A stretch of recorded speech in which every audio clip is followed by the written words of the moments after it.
right.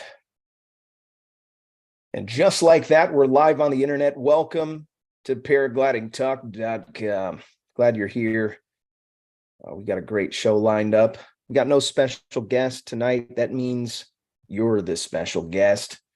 And I'm going to be fielding some questions. We're going to focus mainly on free flying because I feel the most confident in talking about free flying. I've got some questions I wrote down for some teaser stuff to some appetizer questions. And we're going to have a great time tonight. So paraglidingtalk.com, episode 266. I'm glad that you are here. I've got some internet problems, so I may be in and out of consciousness with this whole internet thing. I'm going to try my best to keep this thing rolling. If I fall off, these guys are going to jump right on and handle it like they did last week. So in the meantime, we're going to be raising funds. Scott. No pressure. Scott's always well prepared. No pressure now. Just Scott. So moving forward until we have approximately $800. That's what it's going to take to buy the Starlink. It's $800. Once I have that much in paragliding talk money, then I'm going to buy one. But as of right now, we're at like $100. So if you guys want to speed up the process, maybe you don't care. Maybe you're like, I don't even give a crap. That's fine. You don't have to donate. But if you do, maybe you got it like that and you can't afford that, make a contribution through the PayPal or even Patreon. You can make a contribution to the show. So we need $800. We got about 100. So we need about $700. And I'm no stranger to telebegging. So give if you can. It's not tele anymore, right? It's computer begging. Yeah. Computer. You're a netbagger. There you go. Internet. Robert. Yeah. So do have mentioned a couple of our sponsors. One of those is PBG Smoke, pbgsmoke.com. I got some great messages this week from PBG Smoke. I'm sure you did too.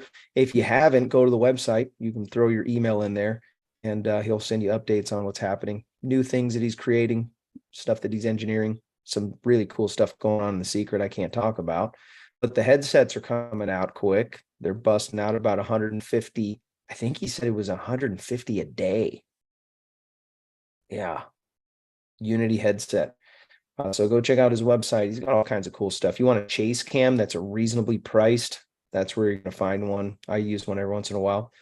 And he's got some other stuff, some strobe lights that you drop in the top of your glider. Those are cool. Then we've also got some lamels, the floats. No, I'm good. Thank you, son. Want to mention also, there is one of our new sponsors, Harley Milne, runs a school in here in California. It's called dreamlifterparamotors.com. If you want to go check them out, maybe you want to get some training, you want to come to California, get some training, or maybe this is where his niche is, cross-country adventure flying. So he's been there, done that. He's done a bunch of it. So he's got some really good tips for you. He's going to be able to help you. Maybe you're thinking, you know what, I want to be involved in one of these flying trips, but I'm just not trained up for it. Sign up with some courses with him. Reach out to him on his website, dreamlifterparamotors.com, Harley Milne. Also, Andrew Fuller, he has a full-service wing repair shop.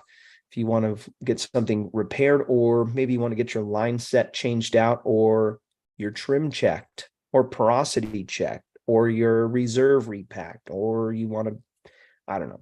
There's all kinds of stuff that goes on with these gliders. Check out Andrew Fuller's website, paraglider-inspection.myshopify.com. Links in the description and in the chat. Thank you, Anthony Paragringo. So far, so good with paramotorprops.com. If you guys haven't had to buy some props online, that's a great place to do it. I'm telling you, great prices, very speedy service. They've got a lot of options on the website. Go check them out. Paramotorprops.com. If you want to sponsor the show, maybe you want to get your brand out there, you can reach out to me on the website, paraglidingtalk.com. There's all kinds of good stuff on there to help you to get your brand and your name out there. Great to see everybody tonight. I needed a night off. It's always very demanding when you have a guest on the show. It's nice when you don't have a guest, and then I could just hang out with you guys. Super Dave up in the chat. What up, Super Dave Danger? We got Mad Sloper in the house. Will Fly. What up, Will Fly? Will Fly's he's a faithful watcher. Will, I'm going to send you an invite tonight, buddy. Will Fly's always Slow days. Hey, I see Slow Days. What up, John? Who's Scuba? Scuba Steve? Scuba, Yes. I don't know. I think so. I watched I quite a believe so. bit. He's been here a lot lately, unless he was under different names. So then he's here a lot always. No, Scuba often is on Flying Flamingo Jade's show. Often. Scuba, He announce catches- yourself in the chat. He catches her show a lot, I believe, if I'm not mistaken. Announce yourself. So you're probably wondering, what are we going to talk about tonight? We're going to talk about free flying, but we want to talk about some of the basics, and then we'll get into some of the science. Can't find Will Fly's email. Can you message me, please, Will Fly? I always forget what your email is. So, yeah, man, I'm telling you. Hey, wait, flying. Matt. Here's your first question, Matt Sloper, because we were just talking about this a little bit in the office the other day. Robert Michaels, when was your last glass off flight and where? It was yesterday. It was Tuesday. yesterday? I knew. Dude, I'm sorry, not Tuesday, not Wednesday. No. Cat's out of the bag. Because I I'm had church sorry. last night. I spent the day in the office, and yesterday morning around 8 o'clock, I text Robert, where are you at? Hey, I'm working from home. You can get reception up there, right? That's right. So. Have you seen that video of the guy in Turkey? He's like in a bed. Yeah. He's like That was sleeping. That was He you. launches and he goes to bed. Oh, my little baby is watching. My little grandbaby. Look at that. Baby's watching That's awesome. me, watching That's her, cool. watching her. So anyways, let's dig in a little bit about, we're paragliding talk. We spend too much time talking about motors. Motors is cheating. If you have a motor, it's because you don't have good weather in mountains or a tow operation.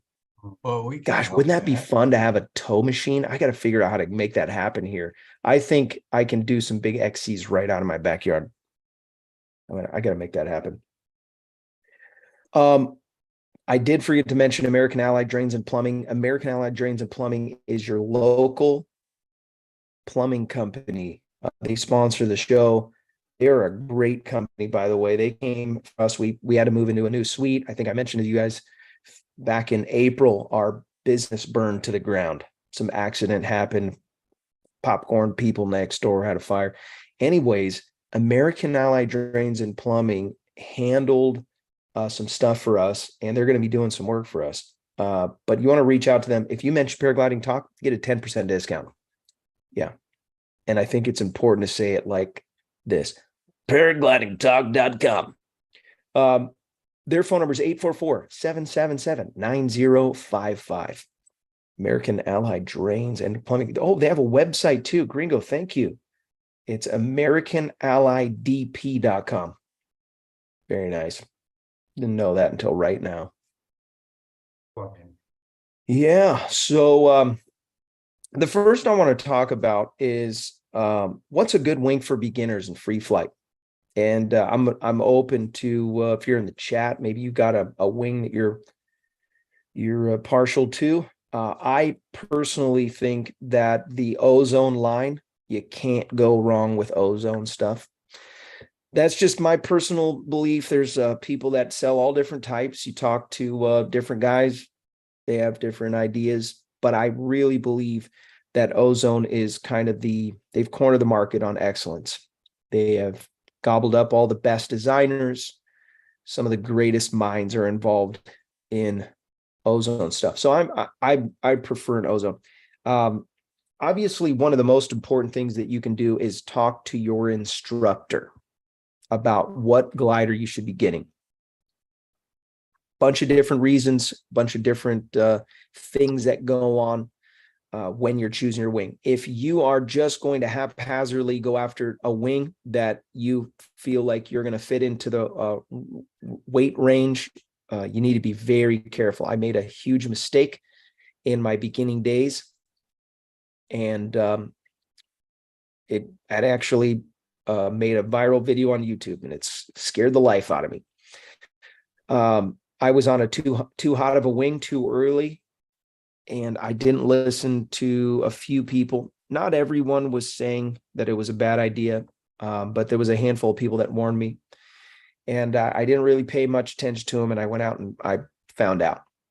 So if I can just encourage you, one main thing is talk to your instructor about where you're going to get your glider. Because if you're a new person, it means that you're getting some kind of lessons or some kind of training.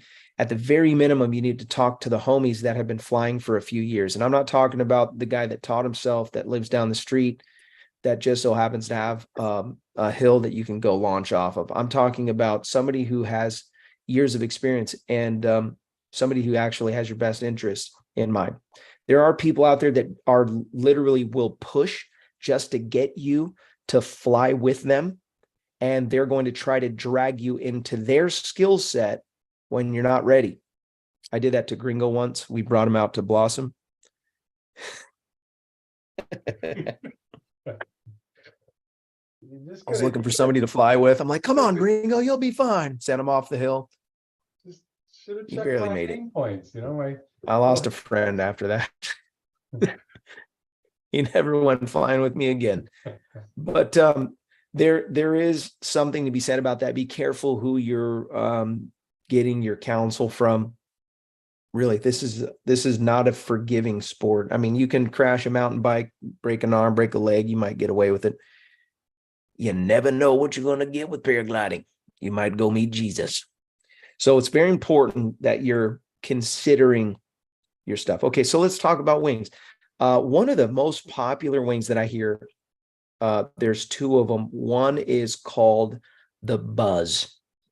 And the Buzz glider, it's not the very bottom of beginner gliders, but it is a great start, especially if you're planning on flying in the mountains. You want to have a little tiny bit of performance, but something that's going to open up when you need it to, in case you fail to catch a surge or you lose your wing in some dynamic air. It happens, but very forgiving wing, the Buzz. It's a good purchase for a newer guy. So yeah, they're on level 6 now. I have actually flown with some guys on the Buzz 6 that stayed right with me on my Alpina 4. And it's not always the Indian or the Arrow, I should say. It's not always the Arrow. If you're a good pilot, you can fly anything pretty much. And so anyways, Buzz 6, good start. Talk about weight range a little bit. I saw that Mad Sloper said hook 5 is a high B, A pretty much. The hook 5, I don't think I've ever flown a hook 5, but I've seen a lot of them. They seem like a great wing. Niviuk is a good brand, I think. I was talking to one of the guys this morning about two-liner sea glider. That used to be an impossible statement. If you said two-liner, you instantly failed a lot of different testing. And but if you had to go looking at you're moving from the C category wanting to go into the D category, there's a whole new genre because of a change that they made with testing. It involves what's called collapse lines. Ozone's most recent thing that they brought to the table is the photon. We talked a little bit about that maybe a month ago or so. I was pretty set on buying a photon, but I wanted to see more action with it. I wanted to see more people flying it locally. It's very easy to just sign on after something comes out, but I've seen a lot of different gliders come out, and then people all agreeing. Let me see here. What is your email? Lot of different people buying wings and then flying them, and it's not what they thought it was. There was a glider, and I don't want to bust anybody out, but there was a glider back in the day when I first started, and there were 3 different people that pounded in. All of them survived. I did hear about some people that I didn't know that actually died on that glider. And then you saw them getting sold all over the internet, and then they just like disappeared. It was like, whoa, that was scary, because people could have bought that. But nowadays you have these 2-liner C gliders. It used to be, if it was a 2-liner, it's going to be a D. And the rating system, just in case you didn't know, A being most safe, D being most delinquent. They for various reasons, they'll fall into the D category. I had a conversation with myself in the air the other day. I'm probably going to post it as a short on YouTube, but here, I'll post the question here right now. So the Mantra 3, you know what? I should put this in a poll. Let's see here. Engage, start a poll. Okay. Oh, wow. Okay, I can do this. Scott can figure out how to do a poll, right? Let him put Yeah. Scott to work. Yeah, there you go. What are you So, paying him for? yeah, that's true. My internet's going whack on me. Everybody's frozen. So I just recently stepped up in my glider. Some of you saw my post on Instagram. I stepped up to the Mantra. So Ozone makes the Mantra 7. We just call it the M7. It is an incredible glider, and I've flown it twice now in the mountains. I flew it once at Torrey Pines, and I don't think that it's a real good indicator of what your glider is going to be like when you're flying coastal, right? When you're flying at Torrey, it is so benign, so relaxing, so just soft. The mountains, however, will wake you up. And so if you're going to be considering a glider or considering what it's going to be like, you need to test it out in the mountains, really. Now, that's a double-edged sword, because you may find out that it's bad and end up getting your butt kicked. Or I shouldn't say that it's bad, that you're bad and you're not ready to fly that glider. That's a very real possibility. Someone told me, this was Gabe told me this maybe a year ago or so. We had him on the show. Great show. If you can go back and watch that episode. Gabe Jebb. He was an instructor at Torrey Pines for many years, SIV instructor. I met him at my SIV. He was talking about some of the things that you can do, and just a kind of a fundamental principle about stepping up in gliders. If you normally launch at 5, maybe launch a half an hour later. Yeah, you're going to lose out a little bit on the energy of the day, but you start a little later. Now, if you know you're planning, like you put the money, sometimes when you buy a wing from Ozone, you're going to wait a few months. You put your money down, you're flying your glider that you have, that's maybe a C, and you're stepping up to a D. So the Mantra is considered a D. Here's my question. Or let me just make this statement. You launch earlier on your older glider and you launch later on your new glider. And so there's like a buffer there. Okay, so some of you will get that on your drive home. And but what has to happen, something else I wanted to say. Yeah, when you're choosing your glider,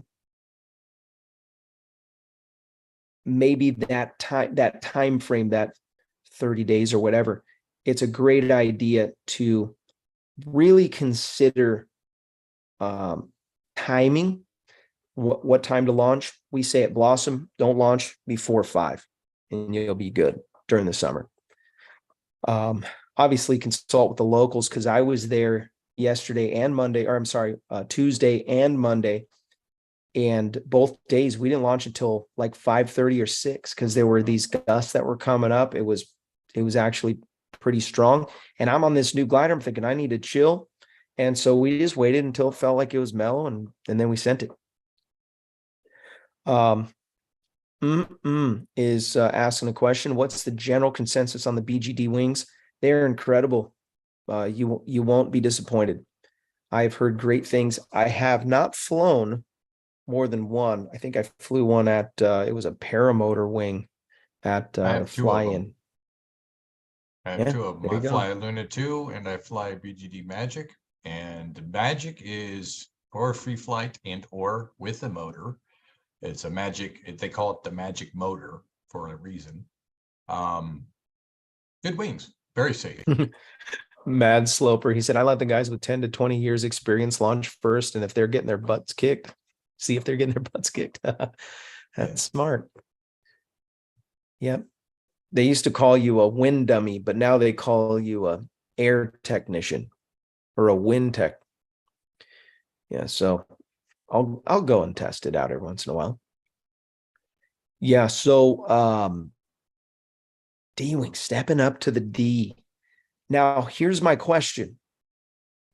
The reason why, there were two reasons why the Mantra 7 got a D rating. And these are the two main reasons. I can't think of any other ones, but the two main reasons were, one, it required collapse lines. And I really got to get a demonstration wing for this show. Maybe you know where I can get one. Let me know in the chat if you know where one can be found. But collapse lines were used in order to simulate collapses. Casey's dog, Rowdy. The lines go across the leading edge, and while they're testing, they yank down on those lines and make the glider collapse, and then they send it. So the new rating system said, you know what? Just because you had collapse lines doesn't cost you the same that it did. I don't know if it cost you some points or something like that if you use collapse lines, but they basically did away with that. From what I understand, they stopped the collapse line deal. So because of that, is my Mantra 7 now a C-wing and not a D-wing? I got to ask. It's not a 2-liner. It is a 3-liner, but it's a D. The other thing that it fails on is the spiral, I think, I can't remember if they call it auto rotation or a spiral. If auto it gets locked in.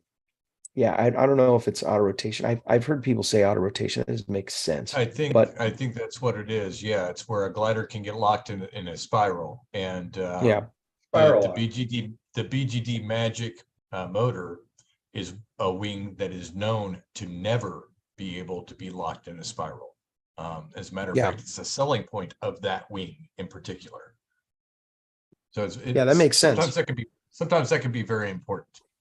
And it's very easy to get locked into a spiral if you need an acro. Yeah, the thought is that maybe my Mantra 7 is not as scary as we thought. Because back in the day, when I heard, like a couple of years ago, people were jumping to the Mantras, and I was like, man, that is that's a D-wing, and that is terrifying. And so maybe not so much. collapse lines. The reason why they need the collapse lines again is to bring that leading edge into a collapse. But that this wing feels so stable. It is incredible. Okay, so let's talk about weight range for a second. Really important to find out more than just I'm in the weight range. So you buy a glider and it'll say 75 kg to 95 kg, right? Or 85 kg to 105 kg.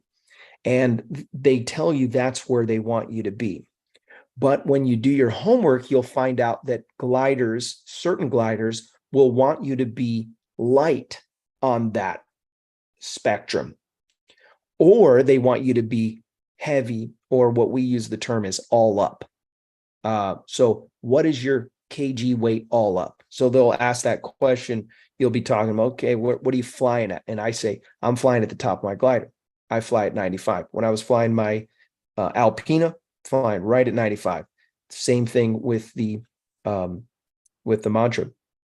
Now, what are the different characteristics that you're going to see if you're flying light? Well, if you're flying light on your glider, you're going to be taking these micro collapses all the time. You're kind of bubbly and bouncy. So that might not be very enjoyable, especially if you're a newer pilot and you're scared of taking tip collapses, and flying through vortices and thermals kind of freaks you out. Well, if you get to the place where you're not having collapses anymore, you're really managing your wing, that's obviously the time that you're growing into your wing. You feel confident and you're controlled. Your flying is controlled. The next thing I'm going to talk about, obviously, is stepping up. We'll get to that, but weight range is important. When you're flying heavy, you're less likely to have events where you're losing wing tips because the pressures are keeping your wing in its form. And that's what your wing really wants. I found out that the Alpina 4 and the Mantra 7 both really want a loaded glider. So if it wants to be flown at the top of its weight range. So having that said, check your glider information. Don't just look at the tag and say, okay, I'm in that weight range. Find out what people are talking about. Go to the paragliding forums, ask questions, talk to your instructor, talk to people. These are really important things when you're going to factor in some long flights, or maybe you're going to try to do some cross country or something like that. Also, if you're like me, I'm more of like a after work glass off kind of guy, where I show up to the hill. I'm just trying to squeak out maybe an hour and a half, 2 hours tops of flying during sunset period. It's okay to have a higher performance glider for those mediocre days. Now, I'm saying that, take that with a grain of salt, because there are going to be people that are going to tell you, no, you're not able to step up until you're ready. And they'll put out these prerequisites. Unless you're flying 300 hours a year, you shouldn't be stepping up. And that's a great measuring rod to moving up in glider and performance. So you have to ask a few questions. Why are you wanting to step up in your glider? Hang on, Robert. Yeah. Before we jump into that, where you were talking about weight range on your wing, another reason why your weight where you want to be is a little bit higher than lower is I ran into this when I first started flying. I had bought an Mojo, and it was a bit big for me. I was really light on it. When the winds blew over 5 miles an hour, I was flying backwards in the air. You had to learn how to crab to move forward, or else you were losing ground and flying backwards and just trying to go, well, I hope I can make it. Like I wish the wind would die down so I could get where I need to be, not way back here. That is an important part as far as your weight range on a wing goes, as well as your forward speed. It will determine your ability to have forward speed. If you're light on that glider, you're going to be very slow generally the last one in line if you're flying with other people. And you're going to be floaty and boaty, and you will be affected by the wind more than most. That's a good point. Yeah, when you're trying to penetrate and you get caught in maybe a little gust front or something like that. Yeah, good point. Thanks, Sean. So why are you stepping up? What's the reason? There's some people that will step up in their glider just because they think that a hotter wing means cooler. It's like buying a sports car. It doesn't make you a good driver, right? I did that. No, I kept on moving up on wings before I was ready, and it just me makes too. it so and I mean, you see you see all those people doing it, but the thing is, honestly, it doesn't make it was when I went to the ozone free ride, it was a way less enjoyable ride, and Yeah. I didn't enjoy it nearly as much because I'm like, all right, I really got to pull. Am I going to collapse this thing? Am I not? Kind of thing. But it made you a lot more anxious. And I really like what you said, Robert, about, you can take the spicier wing out on the lower conditions, or, the bigger one out, or the slower one on, when you start to get to know them, it really helps. Yeah, I think it's really important to know your wing, and be absolutely confident. The reason I stepped up in my glider is I got to the place where I'm flying and I'm shaking a stick at, like, okay, I'm always on speed bar. I'm always, and don't get me wrong, I love the Alpina 4. I'm going to probably keep it. Maybe if I hit hard times, I'll have to sell it. But what I'm doing right now with this mantra, just learning every bounce, every little aspect of it. There's a big difference in how far up the risers go now, where the rear risers can be reached when you're on speed bar and on a glide. There are little nuances like how the speed system works. It's very similar to the Alpina, by the way, in case you were interested. It has just the feeling of when you pull it up, this glider wants to go. Compared to my Alpina, it's a little docile. When you pull the glider up, depending on the wind, obviously, you can get thrown around on any glider. But I really felt the difference when I pulled out the M7. The glide ratio is much better. A lot of different important factors. But here's the thing. If you don't know your wing, how can you know what a more dynamic, spicier wing is? So if you're not completely versed, if you don't speak your wing's language fluently, you shouldn't really be changing wings unless it's just for fun at Torrey Pines and you're like, hey, can I fly that? I want to try that out and trade wings. That happens all day long at Torrey Pines. But there is something to be said about knowing what you're going to do. Like I made the mistake of buying a smaller wing. I bought the Sirocco 2. I have no business flying a 19-meter wing. I have absolutely no business. I couldn't launch it. I can't tell you how many props I broke. Can't tell you how many times I didn't get to fly because I suck. And why am I doing that to myself? I ended up bringing the Delta 2, which is a free flying wing, to go and fly everywhere. And, or I have to borrow Jeff's wing all the time. And okay, so there's nothing wrong with your wing. Okay. If you're still flying this B wing, who cares? So you got to ask yourself why. So the other question is, how often are you flying? Some guys are only getting to free fly 5 and 6 times a year for 2 or 3 hours at a time. It's not a high hour thing. You don't necessarily need some grand performing wing. Now, there's going to be some exceptions out there, and you're going to be like, hey, look, I know what I'm talking about. I'm going to be flying in a competition and this, that, and the other thing. Okay, awesome. But if you're only flying when you're on vacation because you don't have a local hill or a tow operation that's nearby, then you need to consider just staying in that category. Maybe it's a B, high B, or a low C. Also, again, going back to why are you stepping up? What is the point?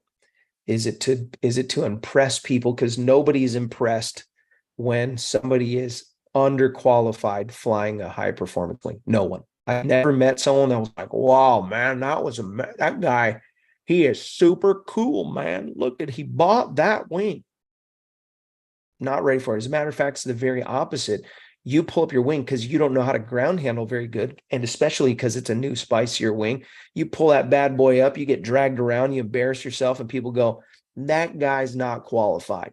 And then they're all nervous to fly with you. This happens often in the free flying, not so much paramotoring. Gringo showed me a video this morning of a guy. He's launching and he runs right across the top of this dude's wing, and you hear it go, and it just grinds up his wing, and he just flies away. I'm like, oh, and he's the rookie. I was like, man, Don't be that guy. Don't be that guy. Oh man. We're at that half-hour mark, Sean. I didn't realize we were running late.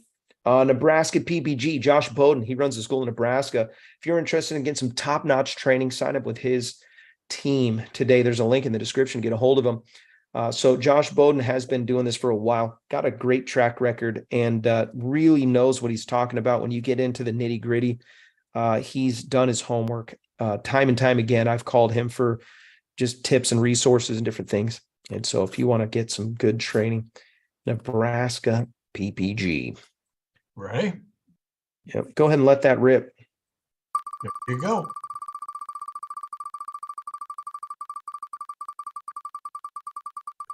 Oh, I just saw your email. The Spin of This Wheel is brought to you by Calamity Kite Clinic. CalamityKiteClinic.com is the website. You want to ground handle better. Like I said, you can fool people, make them think you're a good pilot just by kiting good. Yeah, so sign up for some training with Sean. Sean will get you all tuned up. Let's see here. W.GRAHA.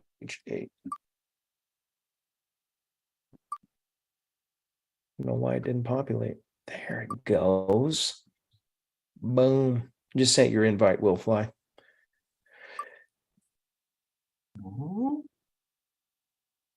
Okay, let's see if I can get this to come back in here. Oh, there it is. I can't see anything. Well, My download speed is so slow. Nick Webster. Why did he get the wah wah wah sound? I don't know. I think that was Scott. Congratulations, No? Nick Webster. I decided that to wasn't change me. up the audio file a little bit on the spin this time. I thought it was Oh, pretty that's comical. That's hilarious. Congratulations, Nick Webster. Let me know. Reach out to me on the paraglidingtalk.com/contact. Let me know what size shirt you wear, or if you want some of the trinkets that the 3D printed trinkets and some stickers. Let me know either way. And if your shirt size is right, then I'll have one ready for you. If not, you have to wait until I make it. Hence the horn sound. See, yeah, it works. Well, you get to choose now. It's kind of cool. You get to choose what you want. Choose your destiny. Paraglidingtalk.com. Everybody wants paragliding talk shirt. Lone Star Paramotor. If you're in the Lone Star state of Texas, you want to get some training. Lone Star is a great place. Their website's lonestarparamotor.com. They've been a sponsor forever. Really appreciate that sponsorship. I can't say anything bad about them. They have a great track record. They've got an incredible team to help you get your feet off the ground. LoneStarParamotor.com. Also want to mention Max Acro. There's some new classes that are coming up, new SIV courses. Yoo-hoo. There's one in Turkey. That thing is filling up quick. You can go to the website maxacro.com. They've got tons of SIVs here in Southern California. So if you want to fly out here and then fly out here, you can do that. Go to their website, sign up for their courses. Very reasonably priced. Max is an incredible instructor. You're not going to be disappointed. maxacro.com. Will Fly donated $5 as a super chat. He said Resurgence PPG rocks. Might as well mention them. Resurgencepbg.com is the website. If you want to make a tax-deductible donation by supporting our men and women of uniform, you can do that by going to their website, resurgencepbg.com. Now, Resurgence has what they've done is they created an outlet for these guys that have been in battle. Maybe they're dealing with PTSD. Some guys even adaptive recovery. Maybe they're going through, they lost a limb. They have special training for that, and sponsorship has brought some people out of the ashes. So go check out their website and see if you want to make a donation. Maybe it's a small one. Maybe you can make a big one. Maybe it's your small business needs to find some place to put that money, or you're going to lose it to Joe. Well, there you go. Resurgencepbg.com. Oh no, don't give it to Joe. Nick Webster said the shirt will do him. Thanks. Okay, shirt. What size shirt do you wear, Nick? And then just hit me up on that. Paraglidingtalk.com/contact. Yeah. What an incredible thing we have in flying. Sometimes we forget how cool it is that we can run into the sky. Yeah. I'm just every once in a while, I'm just like, wow. The chat. Okay. What harness? That is such a great question. It's actually my next question. What harness? So this is going to depend on a few things. I've got some very controversial opinions about this. If you are planning on being a mountain person, a mountain flying pilot, I recommend that you start off with a pod. Now, people are going to argue with me, and they're going to say, no, you have to start with an open harness because an open harness is a safer harness. They may have a point, but I believe that if you're going to be flying in the mountains, get used to having your feet straight out in front of you. Get used to flying like that because there is full-on different dynamics. Now, if you have enough forethought, you can just bend your feet, even in the pod, and bring your feet down. I do it all the time when I'm taking pictures and things, when I'm flying over somebody else or making a video or whatever, I'll pull my feet in and look. If you get into kind of a hairy, twisted up situation, you're going to want to bring your feet in anyways. That's a part of the deal. But I really believe that it's important to start off with that, whatever you're going to be flying in for the long run. Might as well get used to it. Might as well make it a part of your body. You are literally the fuselage of your aircraft.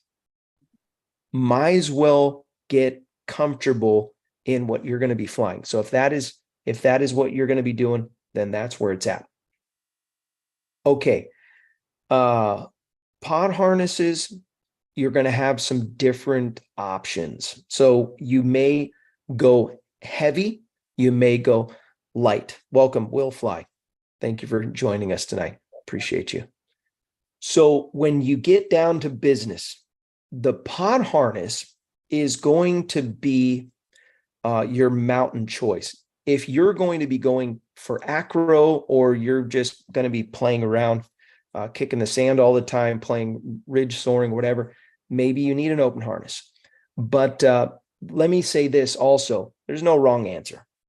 You will get a little bit of aerodynamics with a pod harness, and that's going to get you a better glide. It's going to help you, but it's not as much as you think. It's not critically important. So if you're partial to a open harness and you still want to fly the mountains, you still can. Don't bite the lie that you have to have a pod harness just to fly the mountains. But it is my opinion that you should, if you're going to be flying mountain flying, it's just much more pleasant, especially on the colder days. Kind of feel like a little cozy in there. Your feet, I know you're thinking, well, I can't keep my feet straight out like that for a long time.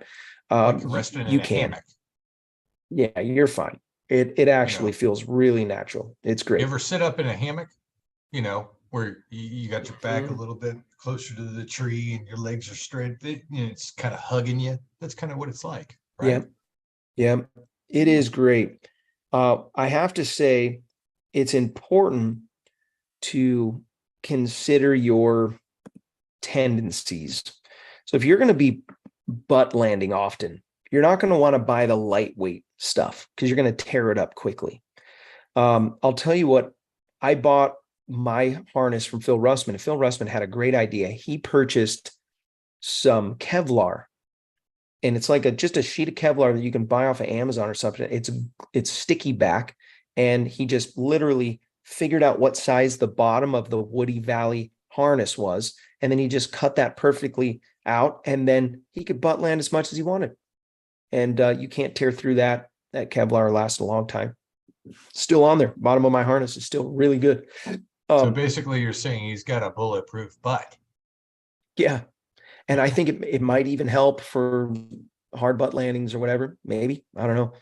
But anyways, pretty cool Kevlar bottom. That actually might save your butt in a tree landing, I wonder, or something sharp. So yeah, if you're prone to crashing, probably want to stay away from the lightweight stuff. Obviously, that's going to vary if you're flying certain places. You're going to have more trees. I don't know. Lightweight harnesses. The pros for lightweight harnesses is if you land out all the time and you're hiking quite a bit, or you're planning on doing hike and flies, get that lightweight material for your glider. Get the lightweight harness. You won't be disappointed on the hike up. But there's a compromise, just like with anything with our sport. Yeah.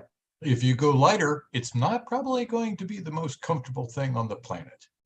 Yep. Comfortable. Is it comfortable? Is it going to be something that is not going to hold your reserve as nice as the other one with the big puffy edges? Is it going to be so I'm in this dilemma right now. I'm right in the crossroads of, should I, because I got a little fluffy, that 95 range, I'm right at the top, not because of choice. It's just I got a little fluffy and I still have all my things. So when I fly with a bunch of little trinkets in there, and I've got, an extra jacket, I got an extra pair of gloves, I got some waters, I got two pints of water at least in my back, and then I've got one that I can have on deck just to pull out and get a drink while I'm flying if I'm in the air for a long time.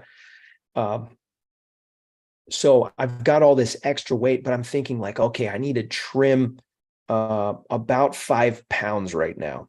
Where can I get rid of 5 pounds? Well, I keep looking at my stuff and I'm like, well, I don't want to give that up, and I don't want to give that up. So I'm going to have to like stop eating donuts for a little while or something to balance this machine. But I don't think it's a good idea to just haphazardly go, okay, I want to have a lightweight harness just because. Again, pros and cons. I want some cushion. Realistically, I want to have that extra protection. The other thing you can do if you need a trim is you can buy a lightweight reserve. And obviously you can, there's a lot of little things that these comp pilots will do to bring their weight into the range where they want to be. Yeah, so Mad Sloper asked, what harness do you like and why? I'm a Woody Valley guy. I'm completely sold on Woody Valley. They have great harnesses. They're a little expensive, but they're really good when it comes to knowing what the pilot actually wants compared to what they think you need. There's some guys that make harnesses and it's just kind of like, okay, this will get you in the air. But I'm enjoying this harness, and it's been the long haul. And if I could find my exact harness again, because I'm starting to get to the end of age, I'm going to need to, I want to try it. I would buy another one. There's another harness that's out there, and Nick Webster brought it up, the Sub Air Delight. Sub Air Delight 3 is really popular right now. So also you're looking at about $1,600. I don't know what they go for. I think it's 1,600, but you can probably find one used for, I don't know, maybe 1,200, something like that. So the decision to choose what type of harness, I would say it's important to do your homework about how tall you are. If you go to like Woody Valley's website, it's going to have a calculator for you to decide where you need to be for your height and your build, and it will factor in a few things and it'll spit out a size that you should be buying. And I'm really a proponent of having some protection, so some kind of cushion, some kind of foam. I had a hard landing with an open harness, and it really did save me because I fell from about 20 feet, landed on my back, and I hit so hard that it rolled me into like a backspin. Some of you probably saw that video, and I was shocked that I wasn't injured. It was terrifying for a second because my wing literally completely fell behind me, and then I just hit the ground. I full stalled at like 20 feet. Horrible decision making. It was all my fault, and could have been a really bad situation, but it wasn't because of the protection. Great questions, guys. Really appreciate your involvement. So I want to encourage you, if you're a paramotor guy and you're thinking, you know what, I want to get more involved, set some things in motion to be free flying. So don't just say, I'm going to go to this fly-in. I'm going to burn my 1 week of vacation and go to this fly-in because the paramotoring thing. Try to arrange something where you can go free fly. Try to make it happen. If I had to argue, I think obviously paragliding is free flight is magical. Paramotoring has its magic moments. I always defer to the free flying. I just love the feeling of it. I love how free it really is, sharing thermals with birds and being up in the air where you're just relying completely on nature's energy to get up. I think it's the coolest thing. Motoring has its place. No wrong answer. Yeah, I wanted to say something about that because I've been thinking about it a lot. Matt Sloper, he's big on electric paramotors. And one of the biggest draws, once they get, I want an hour and a half flight. That's kind of my that's required before I even consider it. But one of the biggest draws to me is the fact that I can just go up, turn that motor off, click of a switch, and then just experience flight. I mean, at that point, basically. With an electric. Yeah. So, I guess first of all, is that cheating? And second of all, I mean, they've got these little pods, right? Or the mini mot. Have you heard about those? Yeah. Those look amazing. It seems to me like that would be the best of both worlds. Or am I missing something? There's another aspect to that, and that's the wing. I'm a one wing guy, and Sean touched on it briefly. To have a crossover type of wing. Sure. I mean, there's to try to marry the two. It sounds like it would be like that would be heaven. Yeah, there's no such thing. Go ahead, Sean. I got something on the when to change your wing. A lot of people don't reach the limits of their current wing. Absolutely. And that's the thing. If you're not flying to the full potential of the wing, meaning that there is no longer anything else you could possibly do to that wing that hasn't already been done to it that it can handle, it's probably not time for you to change wings. If you're not pushing or getting that glider to go as far as it possibly can, you're probably not ready for a higher class wing. That's just from my experiences and from what I've heard from other pilots that have been around for many years that have a lot of experience. I take that, direct to heart that, hey, they're on to something there. If you're not putting forth the effort into that wing doing everything it can possibly do to its absolute limit, you're not ready. Yeah. I think it's important I didn't think about this until after I made a jump from one to the next. My first jump was from a B to a high B. I went from the ozone Vibe, which is a 2004 glider, I stepped up to the Rook 2 by 777. And that was a much spicier wing. And I had very low hours, but I didn't really know my wing that well. I mean, I could ground handle, I could kite, I could launch. I would have launches and landings one after another at Little Black. But when it came to the full understanding of what I was doing when I stepped up, didn't really get it. Didn't really process. It took a while for me to really understand what my wing was saying in different scenarios and different situations. So that's important. And yeah, great comments, great questions, great topic tonight. Really appreciate you guys, your feedback. I just put a link in the description if you want to join the after show.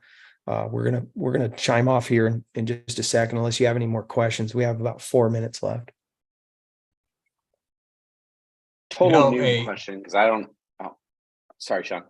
It's all right. Go ahead, Scott. Go ahead. Total noob question, because I just paramotor. Right. But does everyone fly with reserve who paraglides? I know paramotoring about half do, so it's pretty much everyone does a reserve. Okay. Yeah, and the reason for that is you're typically flying in dynamic air every time you go fly, unless you're just going to take a sledder. But it's very rare that you're just going to go run off the hill and do a sledder, because we're all fat and lazy. And some places don't have hills. Yeah. Yeah. So you got to do what you got to do. Oh, Will Fly mentioned something earlier about crossover wings. I've seen every wing crossed over. It's crazy. Whether it's a paramotor wing, like I'll fly the Delta 2 with my motor. It's great. It's fun. I get great glide ratio. You obviously don't want to fly in too dynamic of air with a big motor strapped on your back. And then you also want to make sure you're in your weight range of that glider before you go and cross it over. Think about how much your stuff is going to weigh. Oh, by the way, here's a tip. Weigh yourself with everything that you're going to fly, including the wing. The weight of the wing is a part of the whole equation. No, that was true, did you? That's a part of it. So what I usually do is I throw my gear with everything that I'm going to be flying with on, and then I go stand on the scale, flip it over to kg, make sure I'm in my weight range, or do what I need to do. Yeah. But yeah, crossing over, I've seen, I mean, look at Kyle O'Glee fly around on an Enzo. I watched Kyle get dragged around on launch at Blossom and at Torrey on that wing. Enzo is that's a spicy meatball. Yeah, it is. Oh, and there was something that was asked, about if they're not into acro and they want to change wings for performance gain, as far as, let's say forward speed.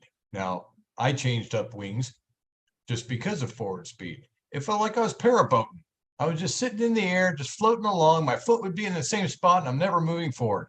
I want to feel like I'm flying, I don't want to feel like I'm in a hot air balloon ride. I'm just at the mercy of the wind. I want to be able to cut through it too, So I have 2 different wings for myself, and I do that for a reason, and it's dependent upon conditions. If I'm having smooth conditions, I can fly the more active piloting wing for me, and that is fun. If it's active air and I would like to be able to relax and not have to pucker so much, I'll take out the slower wing, where I do have forward speed, but I'm going slower. And that's all personal preference on what you're looking for in a flight. For many people, they have the same kind of flying style all the time, but I like to change it up a little bit. Sometimes I want to be more active piloting. I want to have more forward speed. Other times, I just want to sit up there and relax, be able to put the brakes up, give throttle, and just breathe. It's okay. Take some selfies, make some videos. Yeah. We're going to go to the after show. Thank you so much for watching. All the people that have been supporting the show on Patreon and PayPal. You guys are awesome. Thank you so much. Really appreciate the super chats and you guys supporting the show. If you do want to support the show on Patreon or PayPal, there's links in the description. For the price of a cup of coffee, you're supporting a show that is teaching people, and you might learn something that'll save your butt. So join us each week, Thursday night, 6 p.m. Pacific time. Go to the website. It's paraglidingtalk.com. If I Bye. don't see you on there, I'll see